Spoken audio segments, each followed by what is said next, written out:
Hi hello வணக்கம், இது உங்கள் சிவி ஜோன். எல்லாரும் எப்படி இருக்கீங்க? ஒரு வழியாக இப்போ அந்த டால் டாஸ்க் முடிஞ்சாச்சு.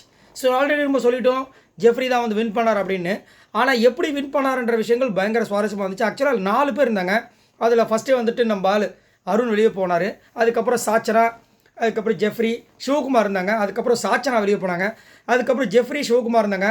இந்த 2 பேரில் யார் எப்படி விளையாட போகிறாங்கன்றது ஒரு பெரிய பரபரப்பாக இருந்துச்சு. ஏன்னா ஜெஃப்ரியோட பொம்மையை சிவகுமார் எடுத்துகிட்டு போகிறாரா, இல்லை சிவகுமாரோட பொம்மையை ஜெஃப்ரி எடுக்க போகிறாரான்றது ஒரு பெரிய கன்ஃபியூஷன் வந்துச்சு. டவால்னு பிக் பாஸ் என்ன பண்ணார், ஒரு ட்விஸ்ட்டு கொடுத்தார். இன்னும் ட்விஸ்ட்டுன்னா, நீங்கள் 2 பேரும் வந்துட்டு இந்த கேமில் விளையாண்டிங்கன்னா உங்களுக்கு அடுத்த வாரம் நாமினேஷன் ஃப்ரீ பாஸ் கிடைக்க போகுது. ஸோ இது ஒரு பெரிய ஒரு பிரம்மாண்டமான ஒரு வாய்ப்பு. ஆனால் அந்த வாய்ப்பு நீங்கள் வந்துட்டு விளையாடி வந்துட்டு கிடைக்க போகிறது கிடையாது. உங்களுக்காக இன்னொருத்தவங்க விளையாட போகிறாங்க. உங்களுக்கு நம்பிக்கையாக யார் இருக்காங்களோ அவங்கள சொல்லுங்கள் அப்படின்போது ஜெஃப்ரி வந்து ரயானை சொன்னாப்புல. ஏன்னா ரயானோட பொம்மையை நான் வந்துட்டு ஒரு இடத்துல மிஸ் பண்ணிட்டேன். இப்போ சப்போஸ் நான் தோத்தேன்னா, ரயானால் நான் தோத்தேன்னா எனக்கு சந்தோஷமாக இருக்கும். ஏன்னா அதுக்கு இது மாதிரி ஆகிடும், கொஞ்சம் எனக்கும் திருப்தியாக இருக்குன்ற மாதிரி அவர் சொன்னாப்புல.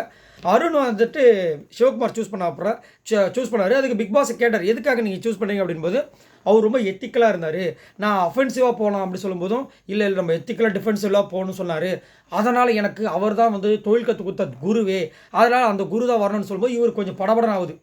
என்ன பண்ணுறாருன்னா, உங்களுக்கு ஓகேவான்னு பிக் பாஸ் கேட்கும்போது இருங்கன்னு சொல்லிட்டு அப்படி யோசிக்கிறாரு. விஷால் நீ போய் விளையாடியான்னு கேட்குறாரு. விஷால் வந்து எதுக்குடா அப்படின்னும் போது இல்லை எனக்கு அடிபட்டுருக்குன்றாரு. அடிபட்டுருக்கா டேய், அவர் என்னையே டைரெக்டாக சொல்லியிருந்தானா நான் விளாண்டுருப்பேன். ஆனால் அவர் என்னையே ஒன்றை தான் நம்பியிருக்காரு. நான் கொஞ்சம் லூஸ் பண்ணுறேன்னா கூட பிரச்சனை ஆகிடும். ஏன்னா நீயே விளாடுன்னு சொன்னதுக்கப்புறமா பிக் பாஸ் கிட்ட சரி நானே விளாட்றேன் அப்படின்னு அருண் சொல்ல. அதுக்கப்புறம் அருண் ரயானா வந்து ரெடியானாங்க. ஸ்டார்ட் அப்படின்னு சொல்ல உடனே சொர்ன்னு ஓடினார் அருண். ஓடினவர் கையை உள்ள விட்டு பொம்மை எந்த பொம்மையிலே தேடாமல் ஸ்ட்ரெயிட்டாக போயிட்டு ஜெஃப்ரி பொம்மை எடுத்துட்டார். அப்புறமா தான் தெரியுது அவருக்கு ஜெஃப்ரி பொம்மைன்னு. வேறு என்ன பண்ணுறது, ஸ்ட்ரெயிட்டாக உள்ளே போய் வச்சிட்டார். அவர் நினச்சிருந்தானா அடுத்தது சொன்னார். ஜெஃப்ரி தான் இப்போ உள்ளே போயிட்டார், ஜெஃப்ரி தான் வின்னு. ஆனால் அவர் சொல்கிறார், ஏன்டா அதை பண்ண என்னாச்சு அப்படின்னா, இல்லை நான் நினச்சிருந்தேன்னா அந்த பொம்மை கையில் இருந்துச்சு தூக்கி போட்டிருந்தேன்னா அதை வந்து ரயான் எடுக்கிறதுக்கு ஓடி இருப்பான், அது மாதிரி எடுத்துட்டு பண்ணியிருக்கலாம். பட் நான் அவசரத்தில் என்னமோ பண்ணிட்டேன்ற மாதிரி சொல்கிறாரு. இது திட்டமிட்டு பண்ணாரா இல்லை திட்டமிடாமல் தற்செயலாக நடந்த விஷயமா? ஆக மொத்தத்தில் சிவகுமார் நம்பிக்கை வந்து கெடுத்துட்டீங்களன்ற மாதிரி தான் இருந்துச்சு. ஏன்னா சிவகுமார் வந்து யாரையும் நம்பாம அருணை நம்பினார். இவர் ஓடி போனார்ல, அவ்வளோ வேகமாக ஸ்பீடாக ஓடி போயிட்டு கடைசியில் அந்த பொம்மையை எடுக்கிறார். பார்த்தோன்னே என்னாச்சு, அது ஜெஃப்ரியோட பொம்மை தெரிஞ்சிச்சுல, கீழே போட்டு அடுத்து தேட வேண்டியதானே. அதுதானே கேம், அதுக்காக தானே உங்களை கூப்பிட்டாரு.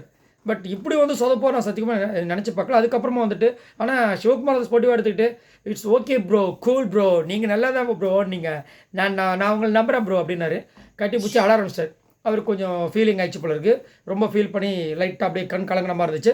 அதுக்கப்புறம் ஜெஃப்ரி தான் இந்த கேமோட வின்னர்னு நம்ம பிக் பாஸ் அனௌன்ஸ் பண்ணி அப்புறம் அடுத்த வாரம் நாமினேஷன் ஃப்ரீ பாஸ் வாங்கியாச்சு.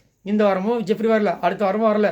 என்ன கேட்டிங்கன்னா ஜெஃப்ரி ஆடுற விளையாட்டுக்கு ஸ்ட்ரெயிட்டாக டாப் 5ல் தான் இருக்க போகிறார் அந்த பையன். சரி, நீங்கள் உங்களோட கமெண்ட்ஸ் சொல்லுங்கள். இந்த டால் டாஸ்கில் ஃபஸ்ட்டு வின்னராக வந்துட்டு நம்மளுடைய ஜெஃப்ரியும், 2வது வந்து சிவகுமார், 3வது சாச்சன், 4வது அருண் வந்ததை பற்றி என்ன நினைக்கிறீங்க? இதை நீங்கள் எதிர்பார்த்தீங்களா? நான் சத்தியமாக எதிர்பார்க்கல. நீங்கள் எதிர்பார்த்தீங்களா அப்படின்றத மறக்காமல் கமெண்ட்ஸ் பண்ணுங்கள். இந்த வீடியோக்கு ஒரு லைக் பட்டன் தட்டி விடுங்க. நம்மளோட சேனலை சப்ஸ்கிரைப் பண்ணுங்கள். இந்த மாதிரி சூடான அப்டேட்ஸ் உங்களுக்காக காத்துட்டு இருக்கு மக்களே. பாய் நண்பர்களே.